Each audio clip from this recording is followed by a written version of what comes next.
I was the one who stayed indoors and played video games and read books, and everyone else was like, let's go play soccer out in the field. And I was like, no. I lived in a suburb of Ireland. I lived at a missionary school in Sweden. I lived in a weird little bungalow apartment complex in Fresno, California. I lived in my grandma's condo in Portland.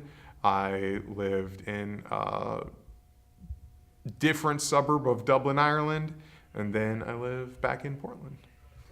In Dublin, I grew up in a neighborhood of Blanchard's, or a suburb called Blanchardstown, in a neighborhood called Talbot Downs. I liked how old it was because just like an hour outside of town was a castle, and you could just go there.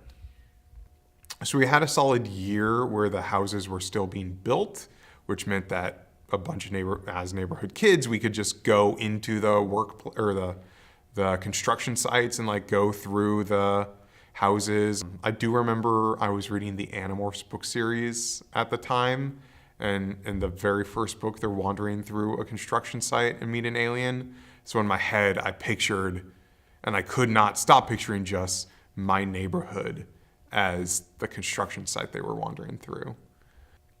We lived, oddly enough, right next to a pretty big restaurant, and I'm sure they probably would have recognized any of the neighborhood kids instantly because they had a low back wall on the backside of the restaurant. So a standard part of like playing out in the field was, hey, go ring the delivery doorbell for the restaurant, and then we'll run away. So I don't think they ever, they may have just stopped eventually responding to that doorbell. I wish I could remember the name of the restaurant.